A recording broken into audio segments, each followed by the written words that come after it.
یہ خواب ہے یا تعبیر، گمان ہے یا حقیقت، لیکن حقیقت اتنی حسین کیسے ہو سکتی ہے؟ جو تمہیں دیکھ کر کافی اچھا لگ رہا ہے۔ اللہ اللہ کر کے تو زین اور ماہنور کی شادی کا وقت آیا ہے اور دونوں ہی بہت خوش ہیں، اور ان کی خوشی میں ہر کوئی خوش ہے سوائے زین کی ماں کے اور منیزہ بیگم کے۔ لیکن زین کی ماں جو اپنے ہی سگے بیٹے کی خوشیوں کی دشمن بن چکی ہیں، اس کے نکاح پر آ تو جائیں گی لیکن صرف اور صرف اس لیے کہ دوبارہ سے دلاور نے جو انہیں بزنس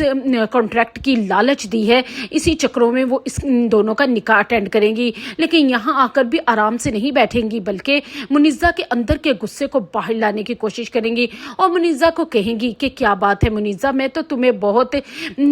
مضبوط عورت سمجھتی تھی، تمہارے ہی بزنس پہ تمہارے ہی ہسبینڈ اور اس کی بچیاں راج کر رہی ہیں اور تم چپ چاپ تماشا دیکھ رہی ہو۔ میں تو سمجھی تھی کہ اپنا گھر بچانے کے لیے تم کوشش کرو گی، لیکن تم نے تو ماہنور کے آگے ہار مان لی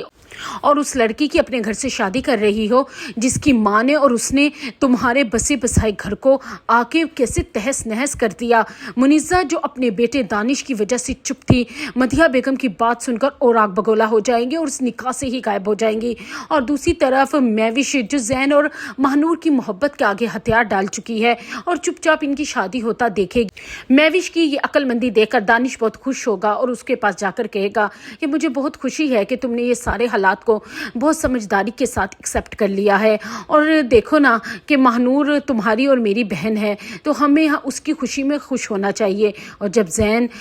تم سے محبت کرتا ہی نہیں تھا تو ایسے رشتے میں بندھنے کا کیا فائدہ جو ساری زندگی تم نے کمپرومائز ہی کرنا تھا۔ اس پر میوش بھی دانش سے یہی کہے گی کہ ہاں جب بعض دفعہ حالات ایسے ہو جاتے ہیں کہ ان کے آگے ہتھیار ڈالنا ہی بہتر ہوتا ہے، اور دوسری طرف ماہنور کا سب سے بڑا دشمن تو اسی گھر میں اس کا ماما اور مامی بیٹھے ہیں جو یہ تاک لگائے بیٹھے ہیں کہ کس طریقے سے ماہنور کو یہاں سے اغوا کر کے زین اور اس کے باپ سے خوب پیسے بٹورے جائیں اور اس گنڈے کے ہاتھ بھی ماہنور کو بیچ دیا جائے